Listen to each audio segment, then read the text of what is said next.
spent many years in various priories, in particular in Italy, as prior of our house in Ennismore, and later studied, I should describe this evening, in our house in Fiesole, in Florence. So tonight, in a way, we invited Michael because very much part of the Dominican breath is not just theology and other academic areas, but also areas of beauty and art and music.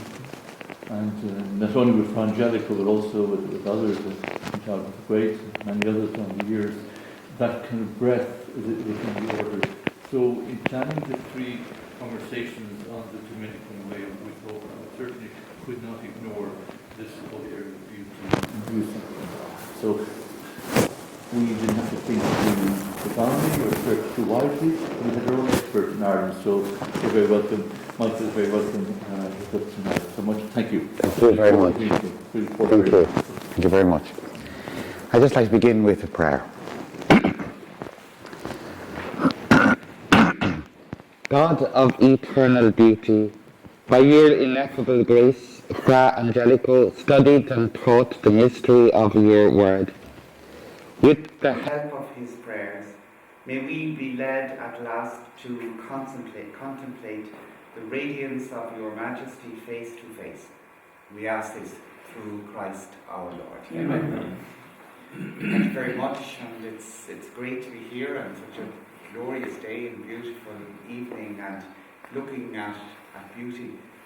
And I suppose, the way of beauty with Fra Angelico, and over the last few weeks, particularly the images that are being churned out to us, are not images of beauty. And particularly at this time when there's a war going on in the world and we have seen horrible and really brutal images. I watched a part of the video that the President of Ukraine showed to the US Congress, and it was really frightening and horrifying, And I suppose one of the questions, I was thinking about, and where is the beauty of this? Where is the God of beauty in all of this? And Fra Angelico began painting in the early 1400s. And just before that, there had been that terrible darkness in Italy, particularly with the Black Death, the plague. And very interestingly, when you look at the Decameron, it's called, a book that's written by Giovanni Boccaccio, and he describes the scene in Florence, and the corpses just piled high on the streets, and he describes in that book the horror of all of that.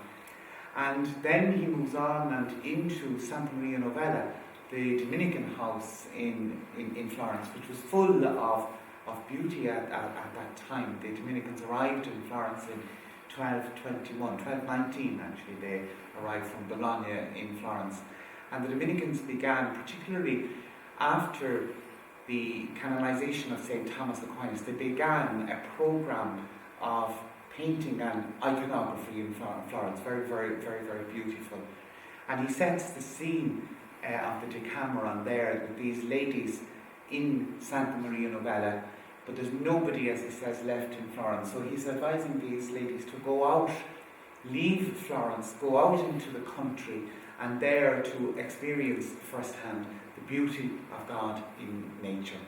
And so this evening, looking at this lovely place and the gardens looking so well and all, we can appreciate that beauty.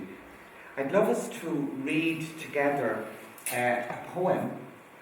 It's called Litany of Beauty, Introit 5, and written by the Irishman Thomas MacDonagh, one of the 1916 people. And I'm not so sure if many people know about this. It's a beautiful poem, but I think when we go back to that era here in our own country as well, when Yates talked about, a terrible beauty is born. We have a need, and I think a huge need in our world for beauty today.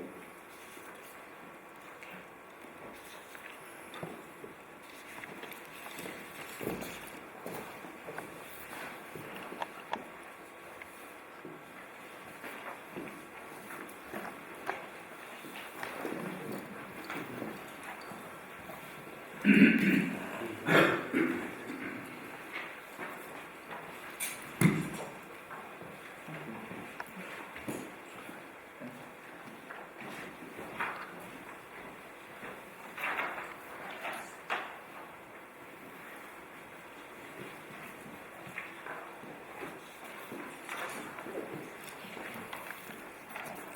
we could read this together.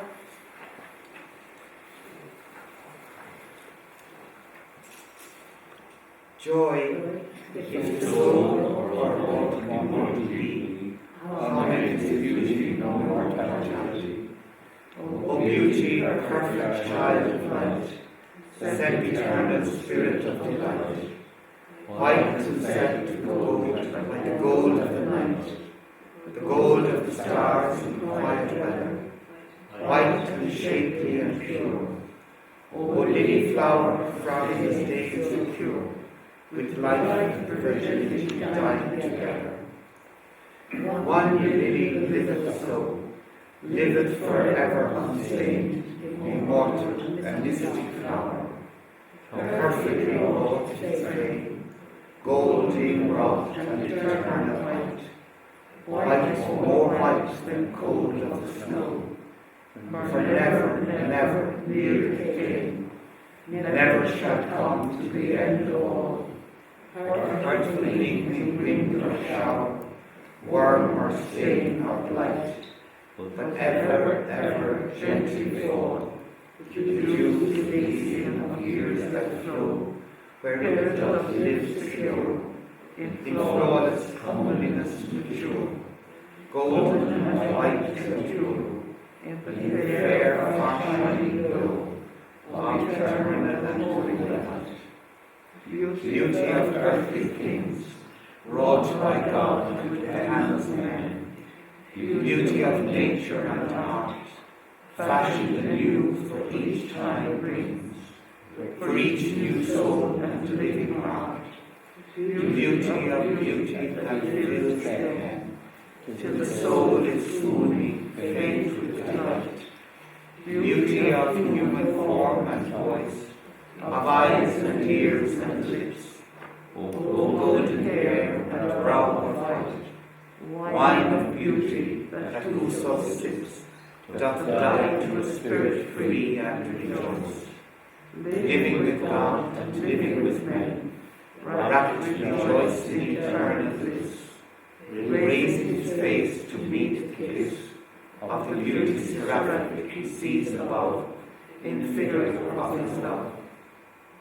O beauty of wisdom unsolved, that entranced to poet his thought, uttered in secret lay, singing the heart from earth away, cunning the soul from care to rule. O mystic lily from stain and death you cure, till the end of all to stay.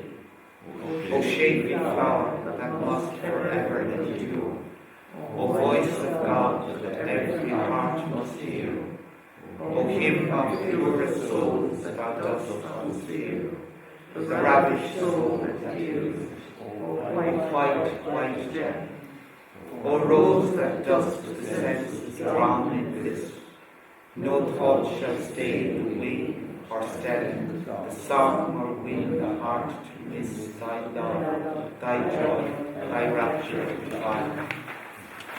O beauty, beauty, every the soul, the heart, the brain, to all thee in loud perpetual strain, shriller and sweeter than song of wine, than song of sorrow or love or war. Beauty of heaven and sun and day, beauty of water and frost and storm, beauty of dark sky and narrowing grey, beauty of silver light, beauty of purple light, beauty of solemn breath, beauty of closed eye and sleep and death, beauty of dawn and dew, beauty of morning peace, ever ancient and ever new, ever renewed till waking cease, or sleep forever, when loud the angels' word through all the world is heard. beauty of brute and bird, beauty of earthly creatures, whose hearts by the hand of God are stirred, beauty of the soul, beauty in forming forms and features, fairest to God's eye, beauty that cannot fade or die, though atoms to rule and go, beauty of blind trust, led by the hand of God, to a heaven where heaven gathered not God, austere beauty of truth, lightening the way of the just, splendid beauty of youth, staying when youth is dead, living when life is dead, burning in funeral dust, the glory of form that doth fade and fall, beauty that endures to the end of all. The very last line there, beauty endures to the end of all. And this is a poem we read very quickly, but something you might like to look at again and reflect on. And he has certainly quoting there saying to Austin, you know, oh, beauty so ancient and so new. Later how lovely, oh, beauty so ancient and so new. Just a reminder, and interesting who the poet was, you know. Yeah.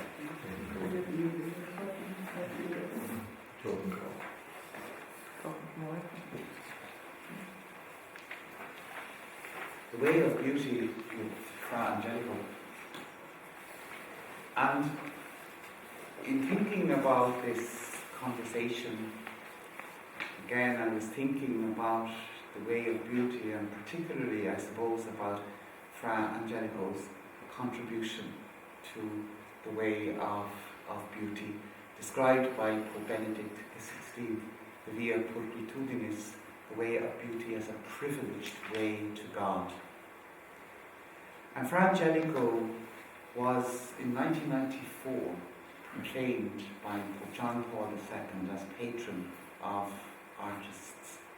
And that was a huge moment for artists, but maybe a moment for artists that they have kind of forgotten about, that they have a patron who was an artist himself, who was a Dominican, who was a priest. And Fra Angelico is buried in the Basilica of Santa Maria sopra Minerva in Rome, just beside where the Pantheon is. And on his anniversary, the 18th of February, and many artists come, and not only do they, you know, leave floral tributes on his tomb there, but they also leave little works and little paintings and drawings there, you know, and asking for his prayer. And a conversation that began about art and the role of art and the Church's relationship with artists began in 1964. In 1964, Pope Paul VI held a meeting with artists in the Sistine Chapel on the 7th of May, which was the feast of the Ascension of our Lord.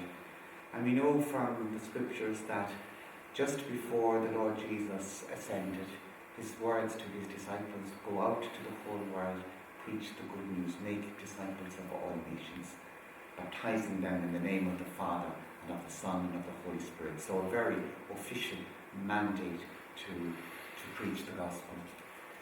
And Fra Angelico was not just an artist, but he was also a preacher. He didn't preach using words, but he preached using images. And the images that he used, which we will look at mostly in San Marco in Florence, an image painted in each friar's cell, and images painted in the main parts of that priory at the time, in the cloisters, in the corridors, but everywhere that the friars went, there was an image that they could look at. But particularly the friar who lived in the individual cells, the fresco in that cell was particularly for that friar, so that he could contemplate on it, so that he could enter into the narrative, so that he could reflect on it and use it for his own preaching ministry. And the art of preaching. There were many manuals that, particularly in the Middle Ages and later, manuals on preaching and how to preach, the artis predicandi. And Fra Angelico used these images and imagery, mostly scenes from the life of Jesus Christ and the saints, beginning with Jesus, the birth and his miracles and his passion and death and resurrection, and also the saints. The three Dominican saints officially canonized at the time of Fra Angelico, so in the 15th century, were St. Dominic, founder of the Dominican order, St. Peter of Verona, or Peter Martyr, as he was the first Dominican martyr, and St. Thomas Aquinas. And they're the three Dominican saints mostly that you will see in Fra Angelico's paintings. St. Catherine of Siena, who he was a great follower, wasn't beatified wasn't canonized until after Fra Angelico's death. She was canonized in 1460. Fra Angelico died in 1455. Pope Paul VI was a great fan and a great supporter of the arts and of artists. And he was very keen to re-establish a relationship between the church and artists. This is in the 1960s. So just at the close of the Second Vatican Council, and I suppose the 1960s, a time in our world when a lot of change was going on. We had the liberation, we had, if you go to San Francisco, you wave flowers in your hair, with the hippie movements, we had all of that going on.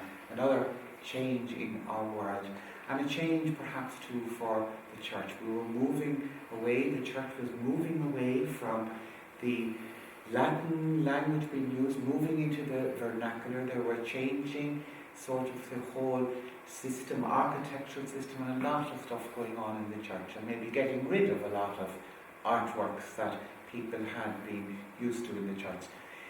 In Ireland, I suppose it was interesting that we certainly had in our churches very, very beautiful stained glass windows, but we didn't have altarpieces and beautiful paintings that they had. We would have had them, the Stations of the Cross perhaps, but we had a lot of statues in our churches, statues particularly of Our Lady, or a statue of the Sacred Heart of Jesus, but that was the artwork that we were used to.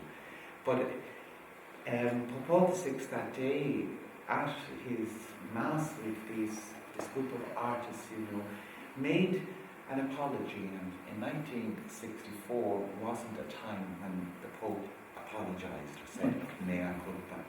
We're kind of used to that now, but certainly not in 1964.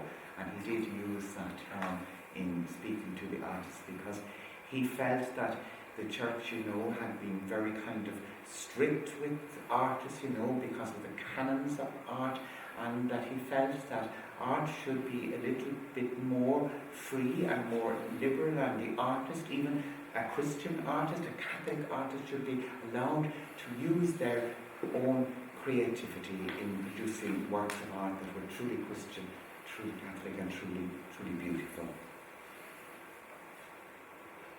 And what Paul said is this: we need you, speaking to the artists.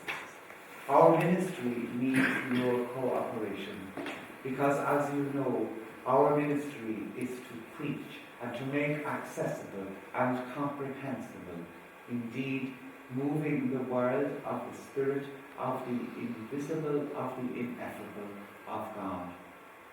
And in this operation, which transfers the invisible world into accessible, intelligent formulas, you are masters. It is your job, your mission, and your art is precisely that of stealing its treasures from the sky of the Spirit and covering them with words, colours, shapes, and accessibility. Again, he spoke at the closing of the Second Vatican Council in December. He spoke to artists particularly, and he said we must re-establish friendship, however, between the church and artists. It is not that friendship was ever broken, and this very manifestation proves it, which is already a proof of a continuity of a faithful relationship, which testifies that the relationship between the church and artists has never been broken. So the relationship was always there. In 1965, at the close of the Second Vatican Council, again, Pope Paul VI spoke of the way of beauty and the way of truth. And he said, the world in which we live needs beauty in order not to sink into despair. Beauty, like truth, brings joy to the human heart, and it is that precious fruit which resists the erosion of time, which unites generation and enables them to be one in admiration.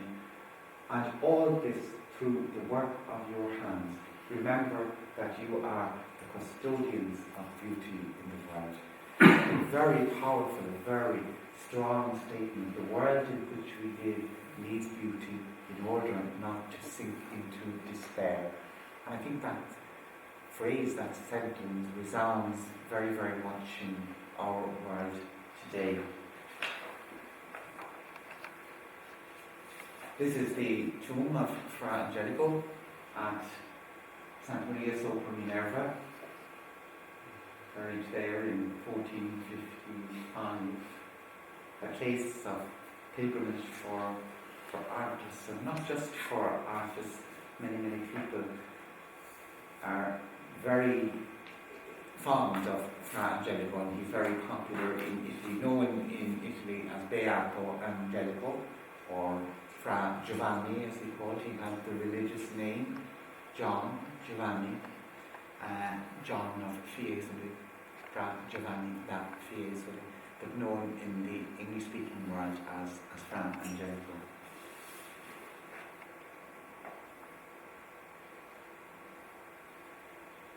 Angelico's picture, the angelic painter, and that was how he was described in this poem by a confrere, Domenico de Corella, in 1468. So just 13 years after his death, he was known as the angelic painter. In his own lifetime, Fra Angelico was described as the greatest of all painters in Italy. He was working in Rome in the 1440s, and he was invited in the summer of that year to paint a new chapel to Our Blessed Lady in the cathedral in Orvieto. And he was presented to the managers of that cathedral, to the directors of that cathedral, by another artist, a stained glass artist from Perugia, and presented as the most famous of all Italian painters. That was in 1446, 1447. So he was known as Beato Angelico for all his life particularly. He led a very holy life himself. He was a member of the Dominican reform movement, the reform of strict observance. So he was very, very, very strict and very, very Dominican in his own spirituality. He had, tremendous devotion to the founder of the Dominican order, to Saint Dominic. And so many of his paintings, feature Saint Dominic, particularly Saint Dominic in prayer, Saint Dominic adoring the cross, Saint Dominic encouraging and looking out from these paintings, encouraging the friars to be like him, to be men of prayer. Giorgio Vasari, who wrote the biography of Fra Angelico, he was the first real art historian in 1558, in the second edition of the Lives, he said, "Some say that Fra Giovanni would never have taken his brushes in his hand without first offering a prayer. He never painted a crucifix without the tears streaming down his cheeks." And this is an image of Beato Angelico, Blessed Angelico, that was painted in 1599. So in the 1600s, in the novitiate of the priory where he entered in San Domenico di Fiesole. And Ludovico Buti, this artist, painted a series of portraits of Dominicans who were associated with San Domenico di Fiesole. And after John Domenici, he puts Saint Antoninus, who was the first prior there, and prior at San Marco, and then comes Fra Angelico and his brother Fra Benedetto. There were two blood brothers who entered the order at the same time. Both of them were artists. Fra Benedetto was a miniaturist and also a musician, and he was the one who wrote all the music notation for the great big choral books that they used for the office and for Mass.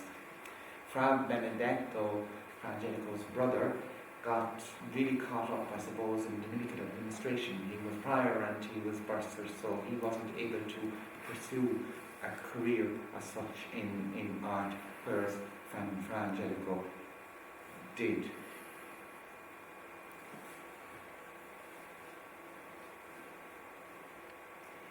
The first major exhibition of Fra Angelico's works took place in 1955, so that was the 500th anniversary of his death. He died in 1455.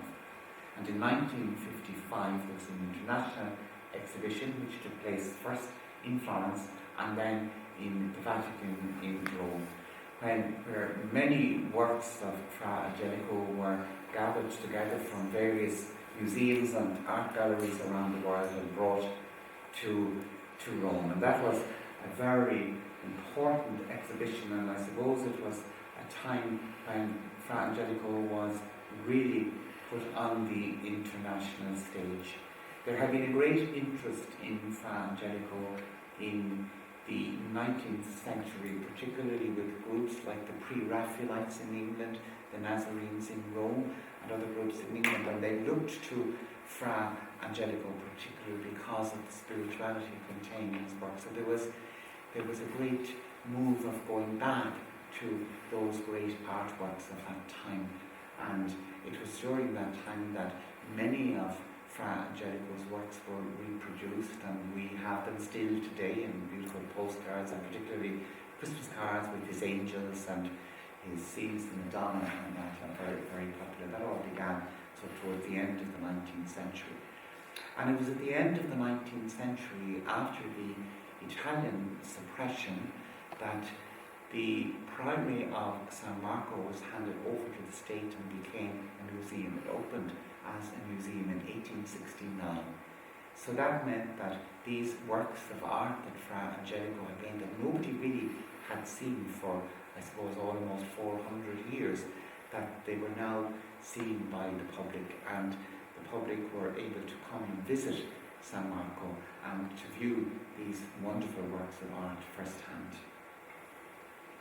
And Pope Pius XII, in his welcoming speech for that exhibition, spoke very highly of Fra Angelico, and he says, "No one has ever doubted the essential attributes of Angelico, which are already universally recognized. Angelico was an uppermost painter of the highest spirituality, an innovator and genial, efficacious, sincere, and perfect." A very nice litany about him there.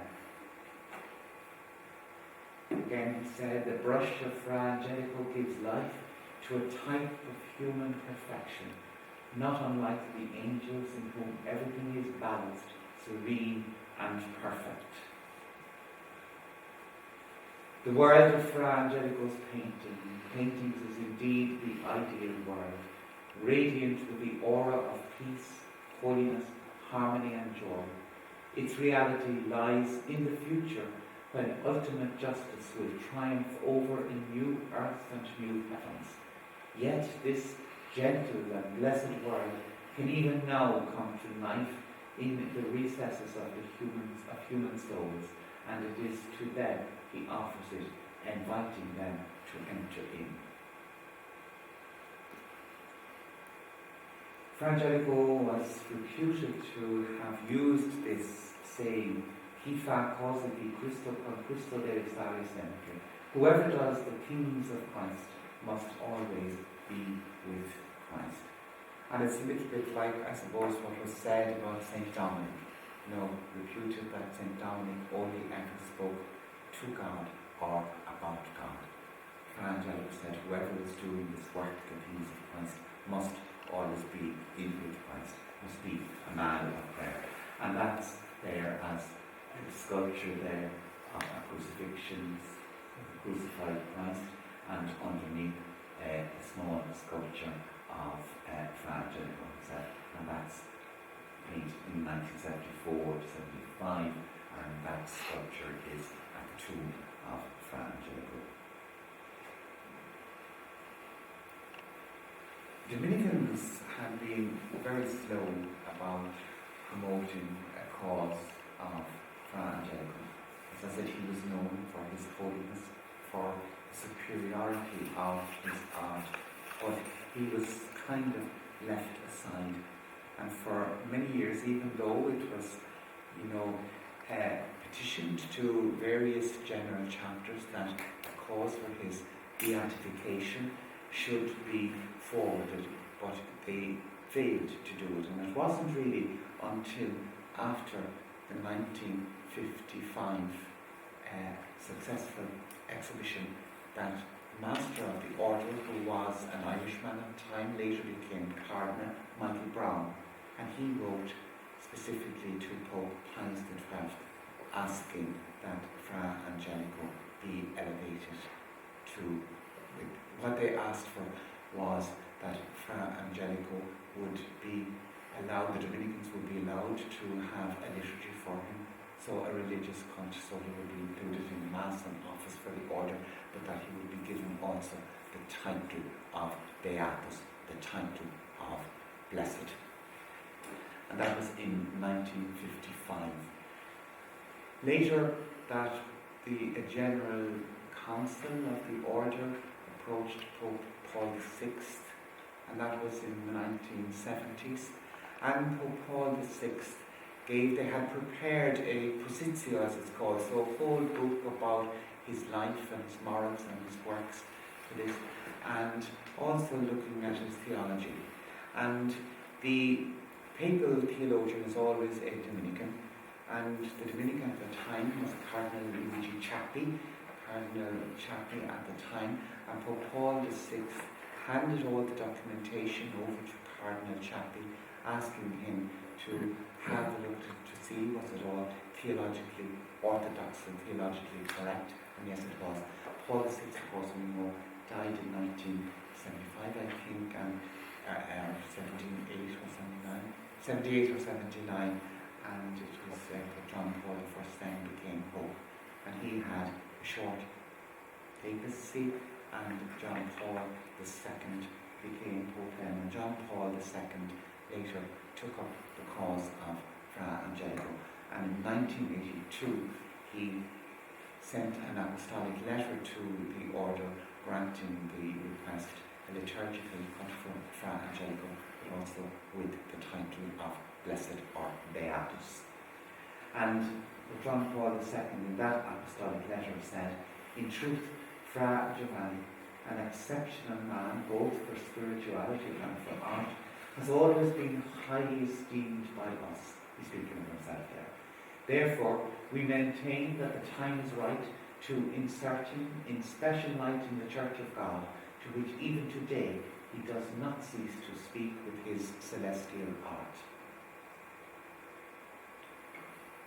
And in 1984, on a special day, it was the Jubilee year of Redemption, and there was a special Jubilee for artists on the 18th of February, and at that special Jubilee Mass in Santa Maria sopra Minerva in Rome, where Fra Angelico is buried, Pope John Paul II proclaimed him as universal patron of all artists. And he said, with his whole life, he sang the glory of God, which he carried like a treasure in the depths of his heart, and expressed in his works of art. Fra Angelico has remained in the memory of the Church and in the history of culture as an extraordinary religious and artist. To look at Blessed Angelico is to look at a model of life in which art is revealed as a path which can lead to Christian perfection. He was an exemplary religious and a great artist. And again, he says he was a religious who could communicate through art the values which are the basis of the Christian way of life. He was a prophet of sacred imagery. He could reach the summit of art by drawing inspiration from the mysteries of the faith. In him, art becomes a prayer.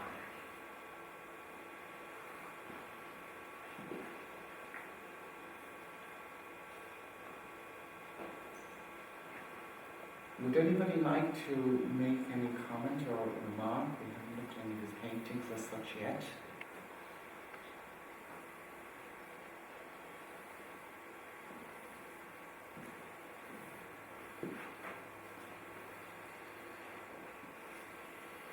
I'm going to be very naughty now. Yeah. My grandfather gave me a present of a print of the Annunciation of my first husband. I found it. Wow. I love it. And do you still have it? I do. Wow. Yeah. Over my head. Fantastic. Yeah. The one from San Marco, I presume. No, the angel of the big wing, yes. Yeah.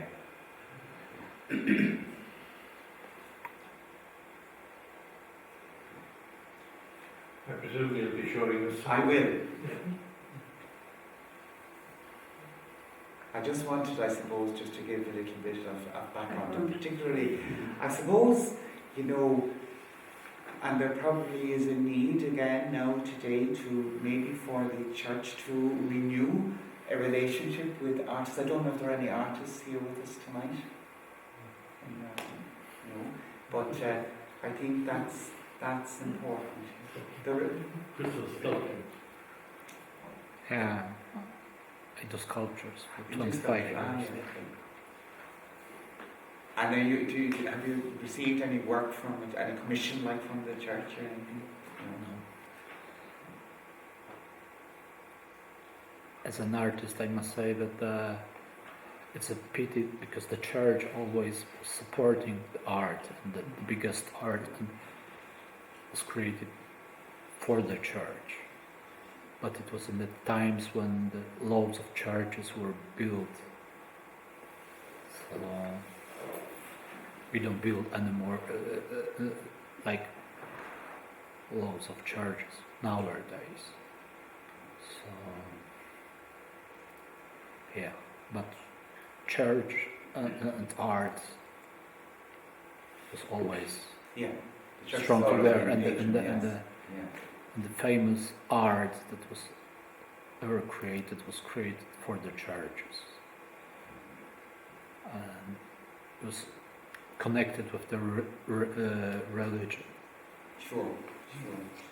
But maybe I suppose we live in different times, and maybe in times when people are not coming to our churches, so maybe, Christian art needs to move out of maybe the church and move into a more public forum, and I often wonder, what about, street art, for example?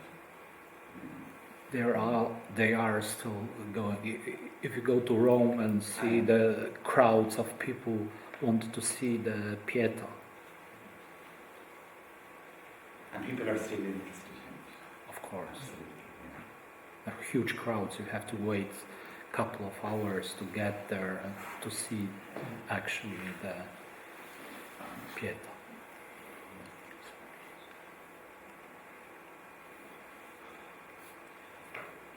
This is from San Domenico di Fiesole. It's a memorial plaque that was placed there in 1956, so the year after that great exhibition, and just honouring the great people who lived there, including Blessed Giovanni Dominici, who was the founder of that house, Antoninus Pirazzi, Saint Antoninus, who later, after being prior at San Marco, became Archbishop of Florence, and then there was Fra Giovanni da Fiesole, who's called Blessed Angelico, and all of those people lived in that community.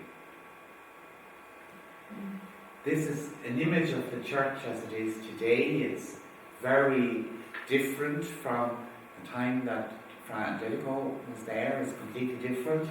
There are a number of side chapels there that weren't there in his time. The church was very simple. This is just an image of it today. There's only one painting by Fra Angelico, one panel painting still in the church there. This is a reconstruction, a sort of a hypothetical reconstruction of what the church and the sanctuary, the choir, would have been like with the paintings that were there at the time by Fra Angelico. So as you can see, there was what we call a rood screen, a very plain screen which separated the friars' choir from the public church. And it was a very, very small church in the country, outside Florence, between Florence and Fiesole. So there were vineyards there. It was the Bishop of Fiesole who gave the Dominicans the land on which to build that church and priory. But at the time of the church's consecration, so in 1435, on the last Sunday of October, 3 works of Fra Angelico were already in place in that church. So outside of the choir there was this beautiful Annunciation, the Annunciation with a predella scenes in the bottom from the life of the Virgin. Over on the right hand side there's the coronation of the Virgin, with underneath scenes from the life of St. Dominic. And inside, in the choir on the main altar, there was a triptych of the Madonna and Child surrounded by saints. The Annunciation was sold by the Dominicans in the 17th century, and it ended up in Madrid. It's now in the Prado Museum in Madrid, that one. The coronation of the Virgin was robbed from Fiesole by Napoleon and his army, and that is now in the Louvre Museum in France. And the San Domenico triptych, which was on the main altar, the main panel of that is still in Fiesole, but the predella panels were sold and are now in the National Gallery in London. So that was happening very much in the 19th century, and after the suppression of the religious orders and monasteries. Many of these artworks were particularly, works on panels, so wooden. They were cut up in pieces and dispersed, sold by art dealers, and ended up in museums throughout the world. And this is the Annunciation that's in Madrid, just restored 2 years ago, 2019. It was beautifully restored, and we were there. Father Stephen was there, and I had the joy of organising a 3-day conference during that, and it was wonderful. And we got to visit the museum and to see that beautiful painting. I saw it as well, when it was in the laboratory that stage before the restoration work was completed. And a lot of these paintings, were damaged by, they were altar pieces, so they were on an altar, but there were candles in front of them usually, and sometimes they put on a varnish on them to kind of protect them, and that varnish kind of turned very yellow and dirty. So a lot of work. And they do now, restoration has become so much, it's so much better now with new technology. But what is extraordinary, the predella pieces of that, I'll show those to you in a minute, have just recently been restored. And what the restorers are talking about, they really can notice the excellency of Fra Angelico's work as his technique as a painter. He was one of the greatest. So that's a beautiful, he was the first artist of the time to introduce into a painting of the Annunciation the expulsion of Adam and Eve from the Garden of Eden. That's over there on the left, the angel expelling Adam and Eve, and of course Mary now is the new Eve and expecting her womb, the new Adam. Fra Angelico noted for many, many Annunciation scenes that he painted. He painted something, I'd say, altogether like 25 Annunciations in various and different media. Those are the predella pieces. The predella was the part, so let's say this was the altar here, and it was kind of a step up. So this was at the bottom, there was a kind of a step here. So this was the part of the altar where the priest said Mass. He was facing, of course, back to the people, facing this. So you would have the main scene, and then these bottom small scenes, which were known as predella scenes. Usually, scenes from the life of the Blessed Virgin Mary, or scenes from the life of a particular saint. This particular one has scenes from the life of the Blessed Virgin Mary. So the one on the left is the birth of the Virgin Mary, her espousal to Saint Joseph. Then there's the visitation to Elizabeth, the adoration of the Magi, the presentation in the temple, and finally the dormition of the Virgin, or her before her Assumption. This is the coronation of the Virgin, which today is in the Louvre Museum in Paris, and underneath in that predella are scenes from the life of Saint Dominic. So when the friars came out from the choir after Compline at night, they had the Salve procession. So they came out from the choir and they sang the Salve Regina to Our Lady, and then they processed to St. Dominic's altar, which was this one over on the right, to sing the O Lumen Ecclesia, the hymn to St. Dominic. That's just a close of the detail of that coronation, very, very beautiful, full of angels playing musical instruments. The orchestra there being led by the angel Gabriel there over on the left playing the violin.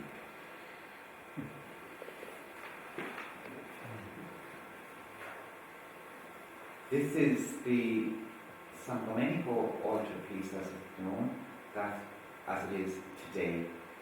The central figures are the only figures that were painted by Fra Angelico.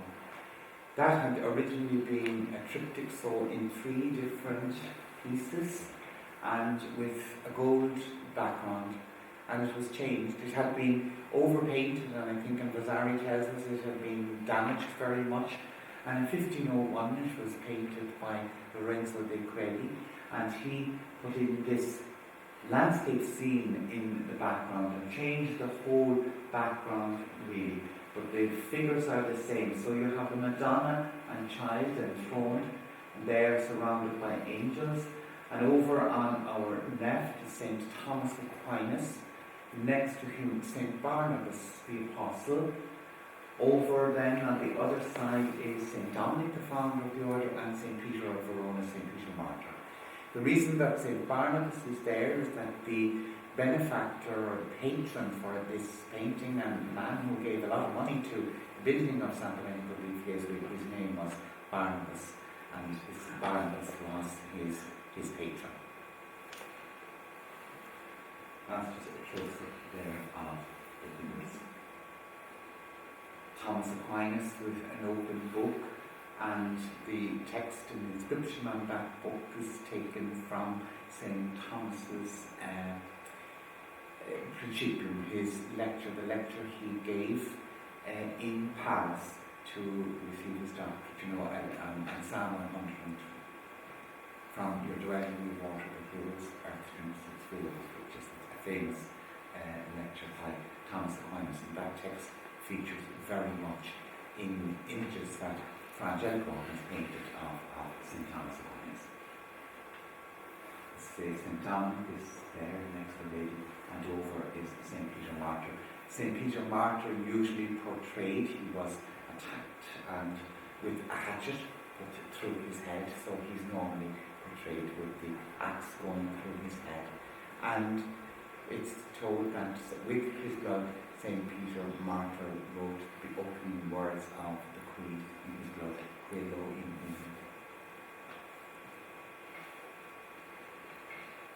This again is a hypothetical reconstruction reconstruction of the San Domenico, what it would have looked like with its gold background and its original predella.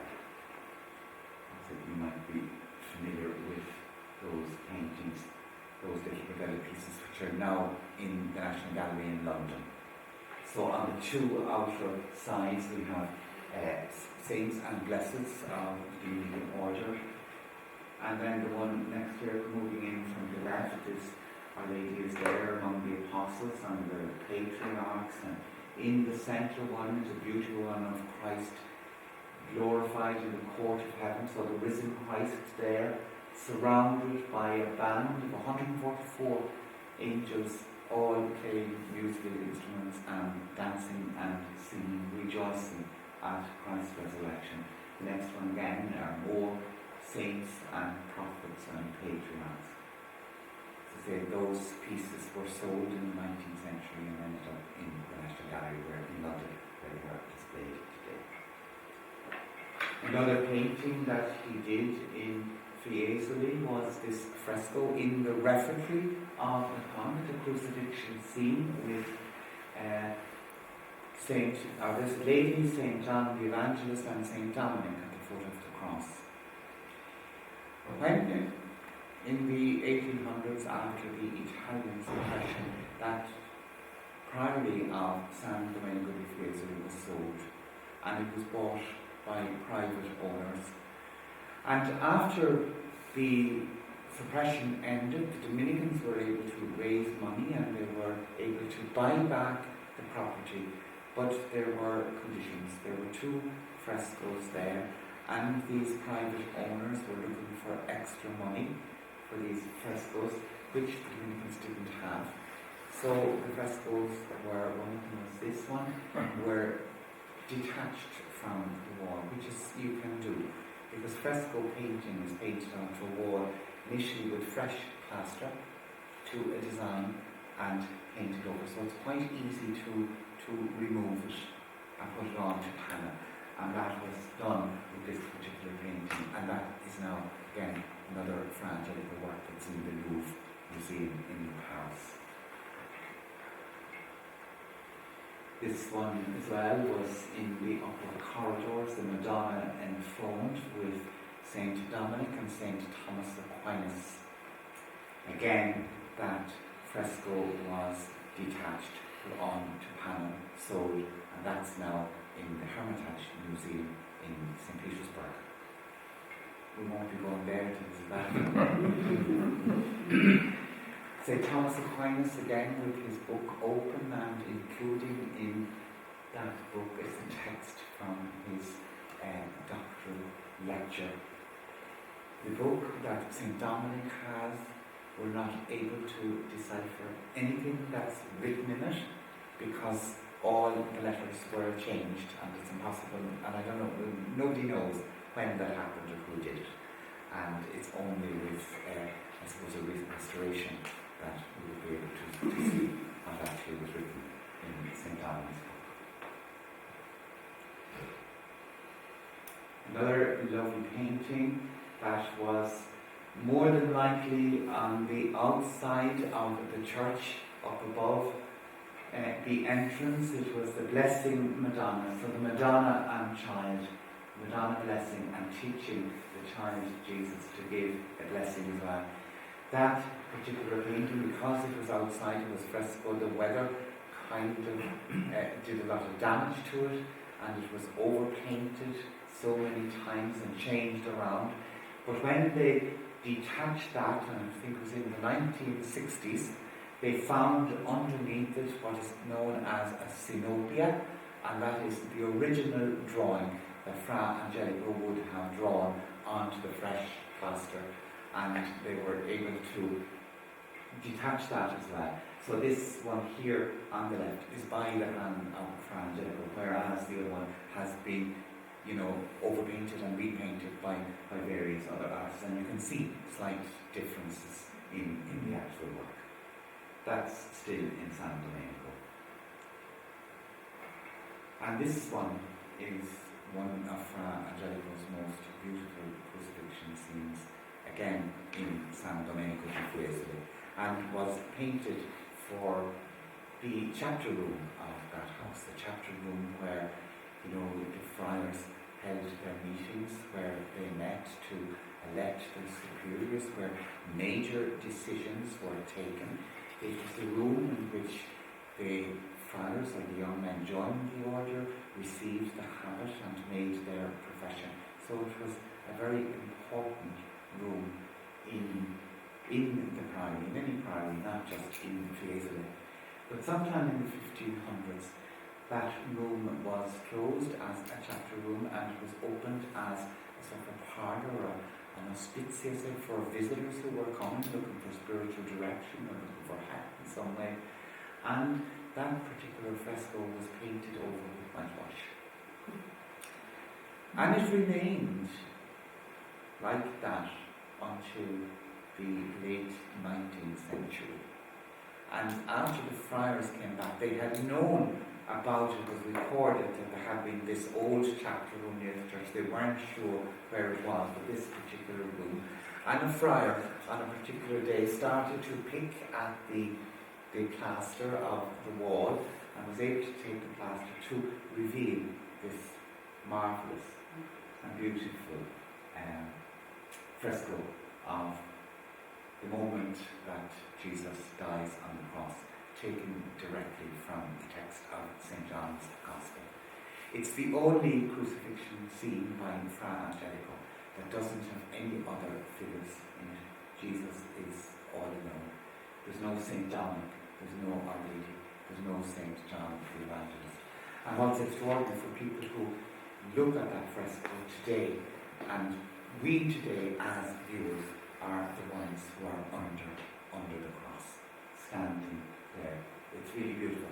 And it's amazing the perspective that Fra Angelico used in that particular painting. So let's say it was here over the... So the prior who presided at all these meetings in the chapter room sat at the top of the crucifix, under the crucifix. And then the friars were all around in this way. But because of the perspective that Fra Angelico used, every single friar in that room had the same vision. So when you move from one side to the other, it's like these, you know, the eyes kind of follow you. But each friar had, you know, this same vision. And it's a very, very powerful painting. And when we joined the order and before we were received and given the Dominican habit, the provincial or whoever is receiving us into the order asks us, you know, what do you seek? And we respond, God's mercy and yours. One of the events that they had in the chapter room was the chapter of faults, the daily sometimes chapter of faults, where they publicly, you know, confessed their sins against the rule or whatever. And I suppose it was there they knew that God's mercy was always there for them. So every friar was able to look at that image and see that, yes, here is the mercy of God.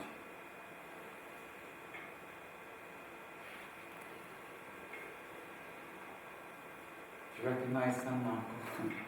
This is the church, and what is now beside it the Museum of San Marco, the old convent priory, which, as I said, in 1869 was opened as a museum.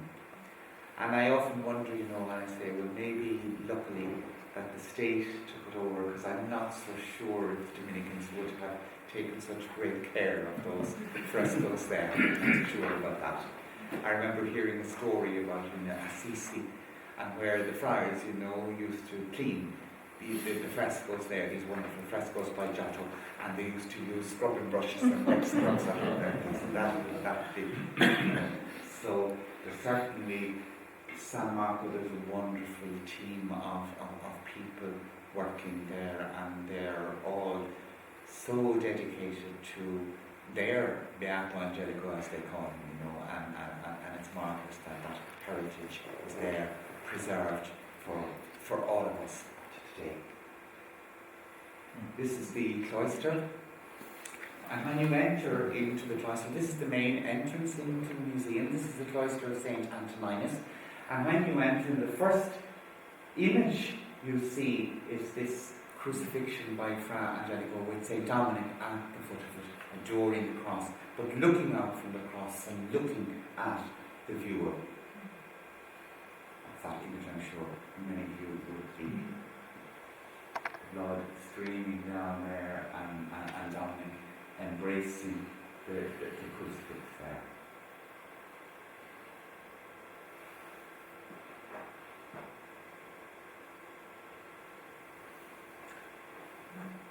Is that your Annunciation?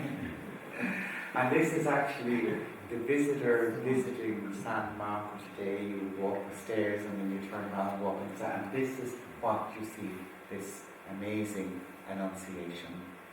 There's a little bit of doubt about whether that was originally, whether that staircase was there during the time of Fra Angelico. They're not so sure, because the friars would come along here from the sacristies down the other end, and there was the stairs down there. So they have done many changes, but certainly for the viewer today, it's an amazing scene when you turn that stairs and here you see this extraordinary Annunciation. And that's it there with, some people, and you just look at the size of it, compared to the people.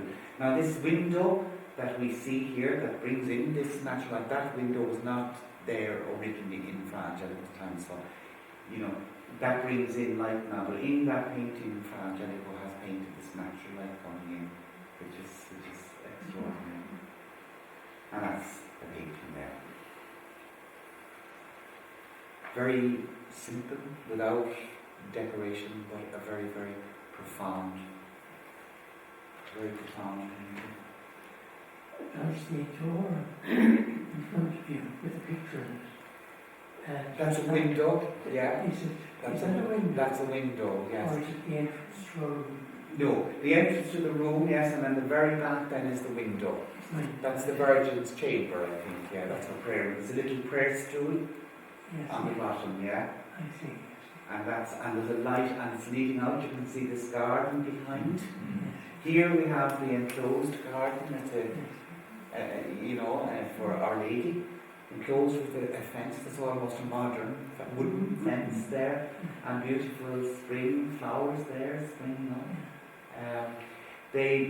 Fra Angelico modelled the architecture on the cloister of St. Antoninus, and the architect was employed by Cosimo de' Medici, Michelozzi. But when you look at the paintings, it's not the figures are the ones that are the protagonists in this story. For example, Our Lady is depicted seated on a stool. Now, if she were to stand up, her head would go through the roof. So the figures are actually huge in this. So they dwarf the architect. I like where she has her hands folded. Absolutely, yeah. They're humble and Gabriel is, mimicking that and doing the same thing. His hands are crossed as well, he's gently, his first words to her, "Hail, full of grace." Very important that the 25th of March in Florence, up until the 1600s, was the first day of the year. It was the New Year. It was New Year's Day. And a wonderful day, to celebrate this event, all about newness, new life, this Annunciation. Is there any good sense the articles in reflected the ones in San Marco, and what was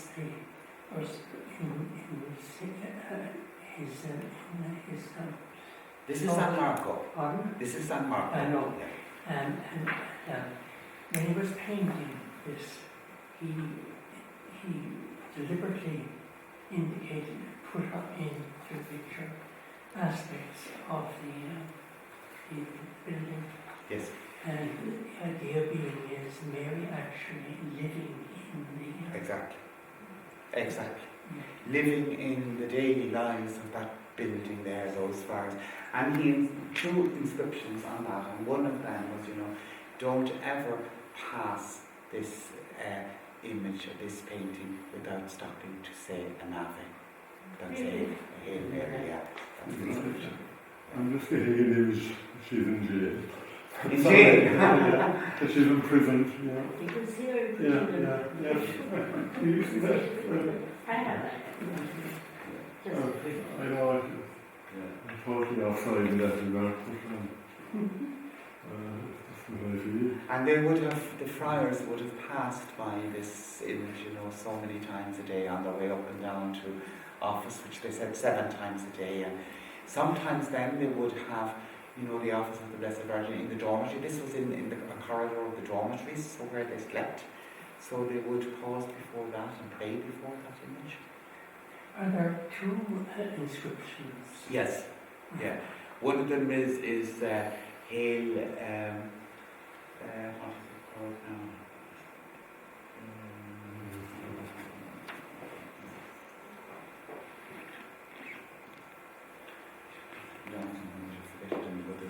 Areas actually out of the covenant, the tabernacle of the Holy Trinity.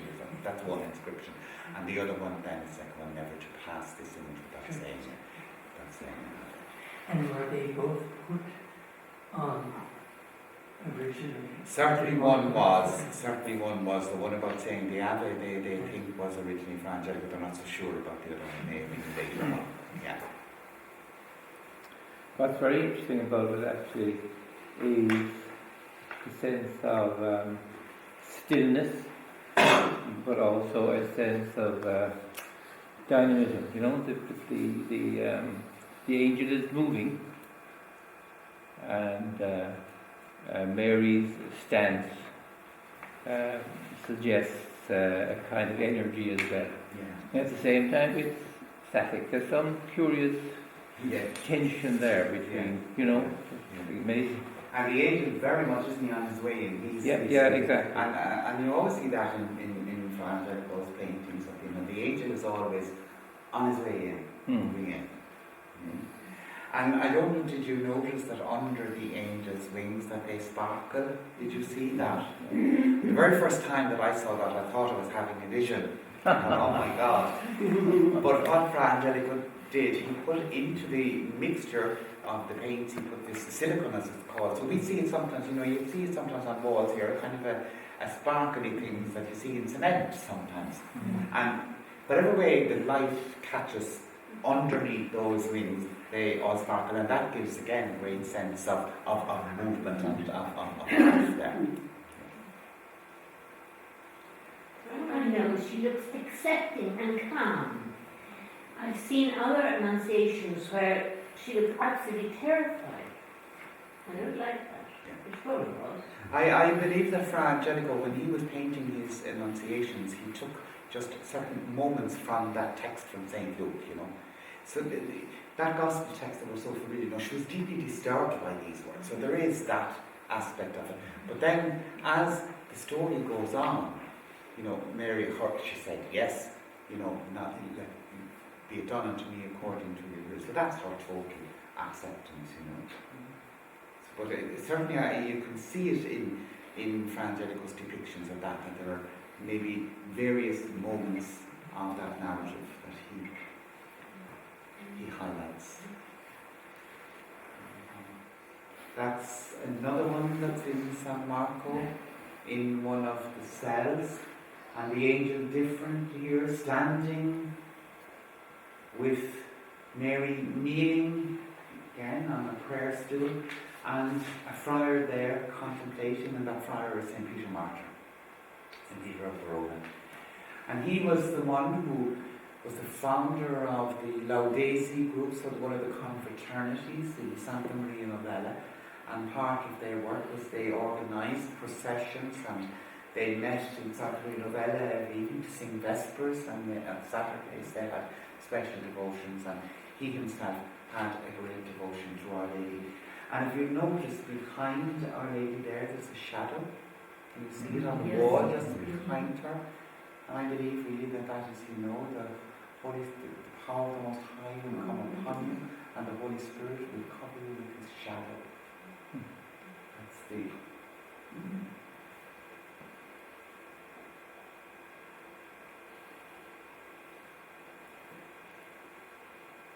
One of the manifestations and when the voice of God, the theophany, the voice of the Lord was heard on two occasions, at the baptism of Jesus and at the transfiguration.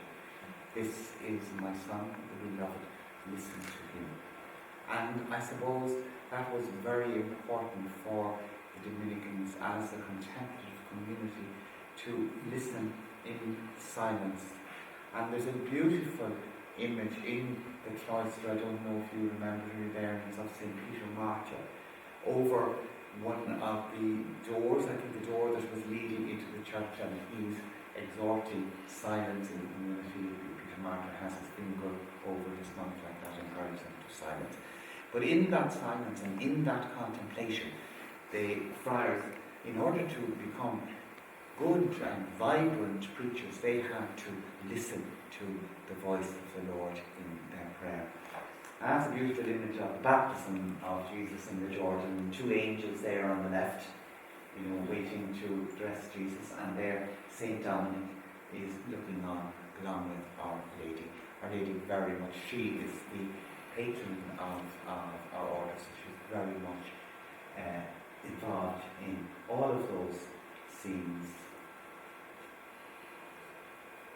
The Transfiguration. Peter, James, and John.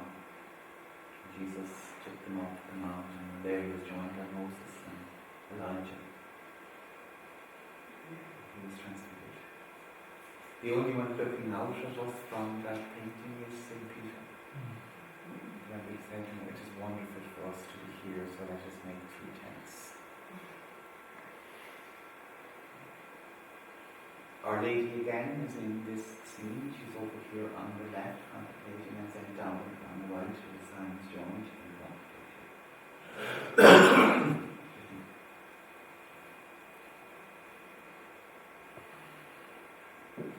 And Moses and Elijah here in the house.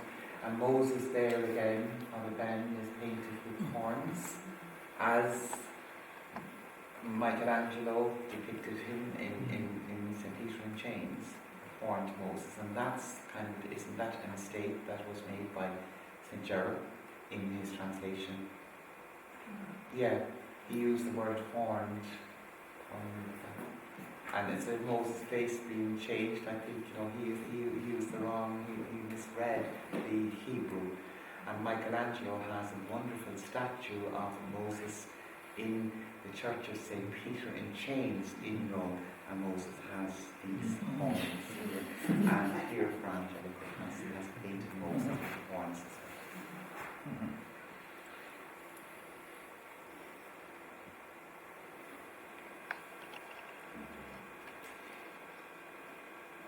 We're all very familiar with the detail and the image of St. Dominic in this particular painting. St. Dominic contemplating down there on the right, and Our Lady on his left.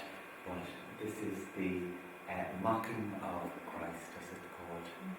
So here in the back you have, soldiers spitting into his face. You have hands slapping him. You have the instruments there that were used. Jesus is blindfolded. It's an extraordinary painting, an extraordinary prayerful painting.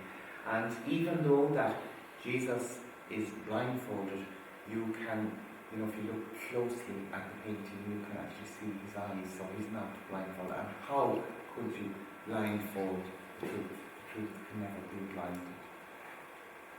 You like this particular one, I know, Father Ben. Yeah, and the face of Jesus is so peaceful. Yeah.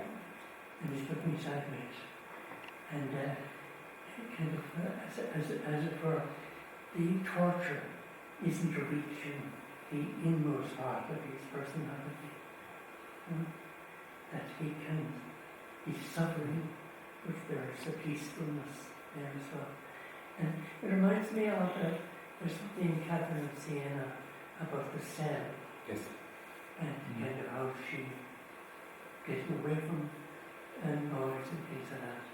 And within herself she has a sense of peace deep within herself, which enables her to cope with the ups and downs of life. And there's something like it, I think, because Jesus, inner peace, and talks about around. A total openness to the will of God. And even the two pictures, there, there's a precise kind of look of Dominic. With his hand to the Yes, indeed. hips, Dominic. and looking at the Gospel of Matthew, I think Yes, it was, yeah. and reading about it. But Mary there doesn't have to read anything. Because Mary she pondered remembers. all these things and Yeah. kept them in her heart. So there she is, the There she is. contemplative Mary, yeah. You can see it in her face. Yes. Yeah. Just looking at the meanwhile. This is another lovely one. This is the agony in the garden. And again, Peter, James and John were there a short time before at the Transfiguration when they got a glimpse of Jesus in his glory. And here in his moment of last agony, in his moment of great pain, they fell asleep. But very interestingly, Fra Angelico has placed in this painting Martha and Mary. And the room that they're in is almost half of the painting is taken up with them. The complete right side. Mary is there with the book. She's again reading, contemplating. Martha has her hands joined.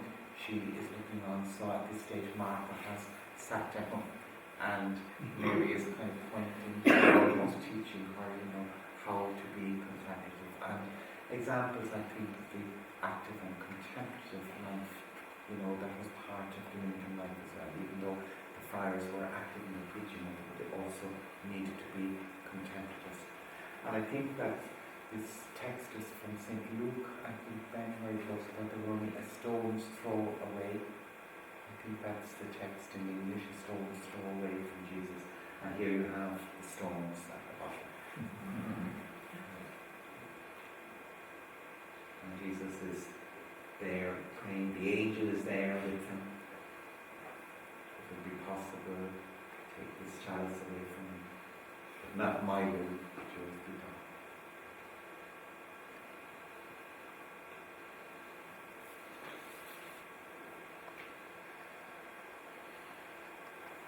This is one large crucifixion scene that was in the chapter room in San Marco. Crucifixion with saints. Saint Dominic is very prominent here, holding on to the cross. And there you have the two thieves along with Jesus. And you have all the saints over here, the great founders of the religious orders. Saint Benedict and Saint Ronald, Saint Francis of Assisi, Saint Thomas Aquinas is over there with Saint Peter Martyr. Then you have doctors of the Church. Dominic is here. Then you have the Marys are here, and our Blessed Lady being held by Mary Magdalene, and Saint John the Evangelist is there. Underneath would be Saint John the Baptist, who was the patron of Florence. Kneeling in front and looking out for us is Saint Mark, holding his Gospel in his hand. Saint Mark, who was the patron saint of the convent. And over here in the corner you would have Saint Cosmas and Damien and Saint Lawrence, the patron saints of the Medici family. Cosmas and Damien were doctors, and they were the patron saints of the Medici, Cosimo and Lorenzo. Great. Where are the genuine saints, the Cosmos and Damien? Weren't they bankers? They were the Medici were bankers. Oh, we get mixed up on that. Yeah. The Medici were bankers, not the saints. Oh, I see.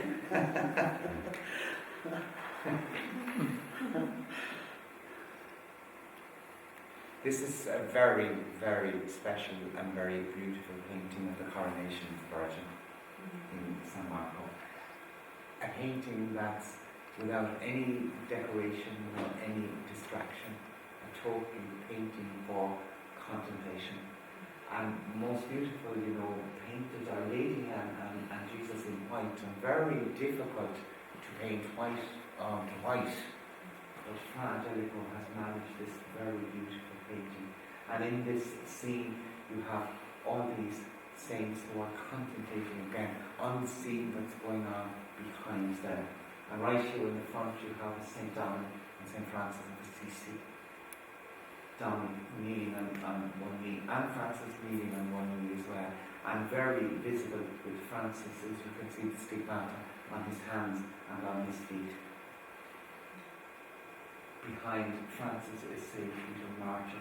Up behind him is St. Mark. Behind St. Dominic, St. Benedict, and behind St. Benedict is St. Thomas Aquinas. And all of them in this lovely gesture of prayer. One of the gestures that St. Dominic himself would have used in his own personal prayer life. Pope John Paul II, when he wrote the letter to artists in 1999, again calling for a renewal of the relationship between and artists. And he talks about artists as in order to communicate the message entrusted to her by Christ, the Church needs art. Art has a unique capacity to take one or other facet of the message and translate it into colours, shapes and sounds which nourish the intuition of those who look or listen. John Paul II in 1999. Cardinal Ratzinger, before he became Pope Benedict, and he introduced the compendium to the Catechism of the Catholic Church, which included many images in this one, many beautiful images.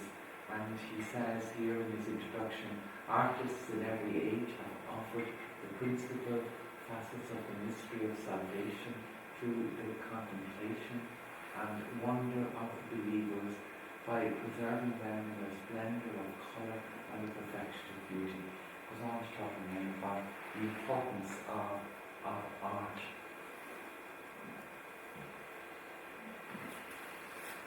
In 2009, 45 years after the initial meeting with Pope Paul VI and artists, Pope Benedict XVI had a meeting with artists back in the Sistine Chapel. And you can see him there with this whole group of artists filled up there in the beautiful Sistine Chapel.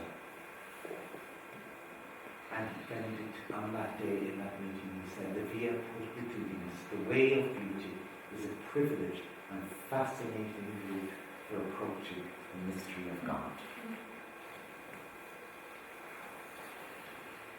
In 2012, when Pope Benedict initiated the Year of Faith, and one of the first images that was used for that year was this Annunciation by Fra Angelico, Annunciation being painted for the Dominican Church in Cortona in Italy.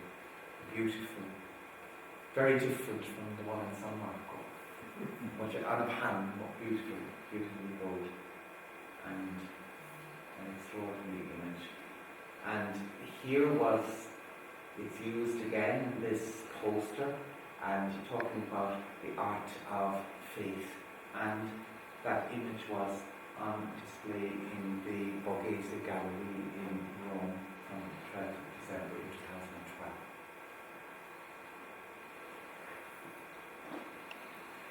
And Pope Benedict again said, "The language of art is a language of parables, endowed with a special universal openness.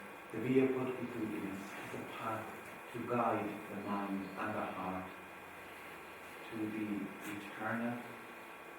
I can't see. To elevate that. Art and faith, a combination that has accompanied the Church and the Holy See for 2,000 years, a combination that today we must value more in our commitment to the men and women of our time, to proclaim the gospel, to proclaim the God who is beauty and infinite love.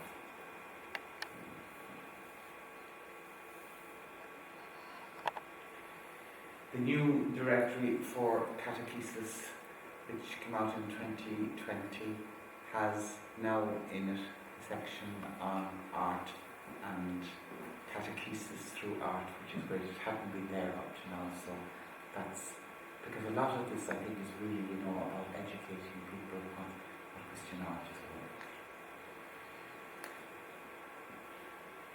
This is the attempted martyrdom of Cosmas and Damien. This is the Predella panel that's in the National Gallery in Dublin.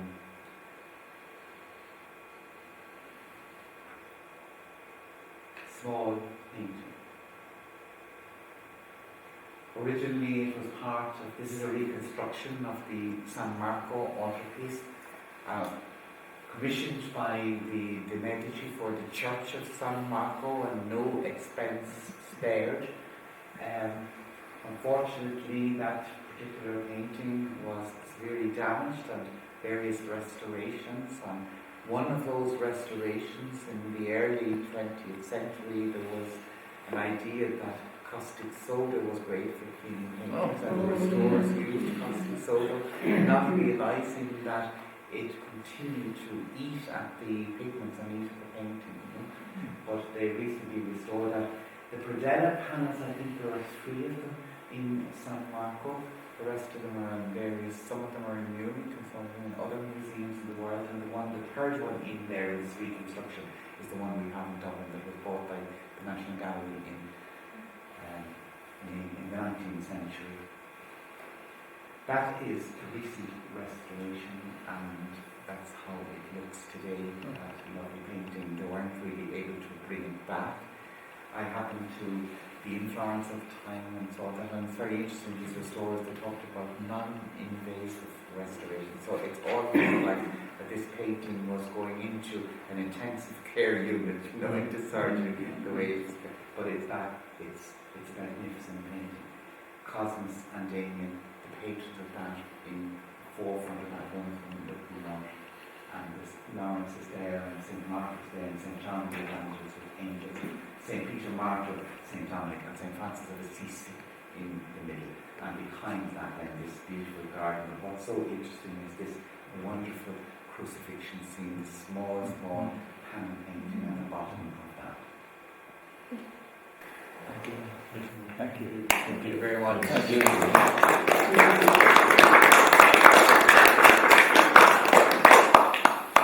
Not just a quick question. Are there any self-portraits of him? No. I saw on a website, I think it was from Dominican Sisters in the United States, and it must have been on for Angelico's feast day, and they had put up that it was an image, a detail from a deposition from the cross, but it wasn't actually Zelena. This is a self-portrait for Angelico. But having said that, Father Stephen, when you look at his depictions of Saint Dominic, I think very often that they are self-portraits of himself. He really was an alter Dominicus. He was another Dominic. And I would believe that some of these images are really himself.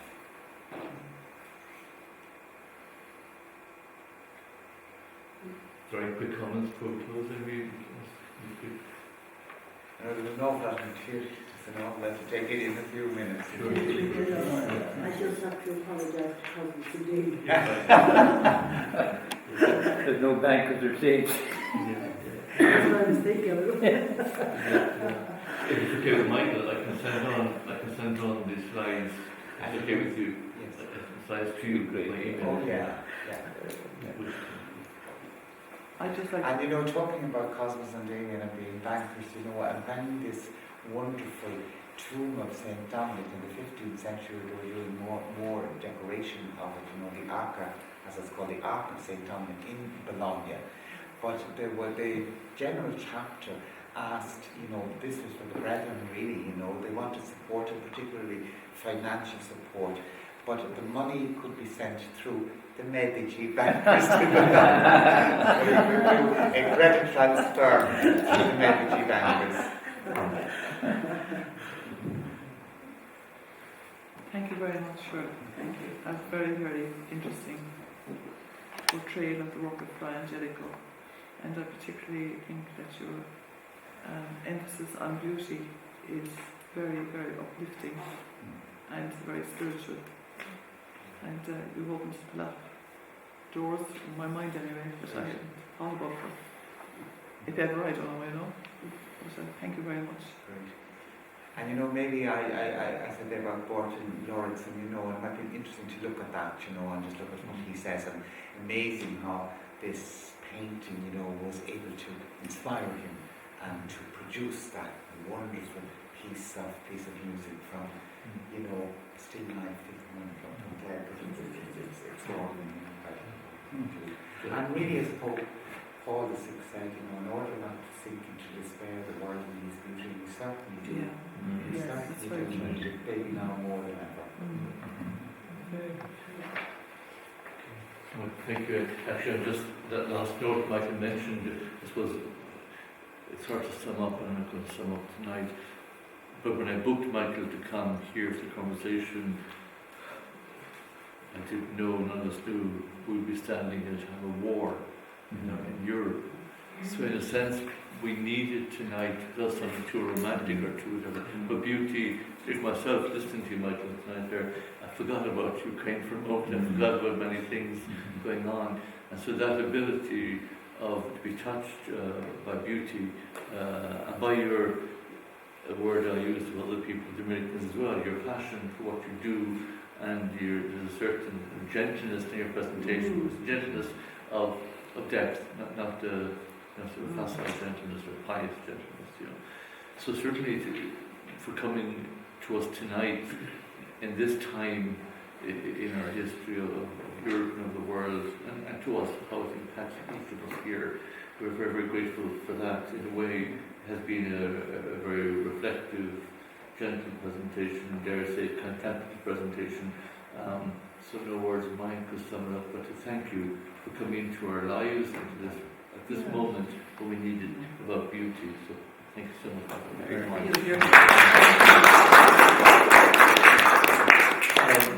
The sense, as we said, the third in a series of 3 of the Dominican Way.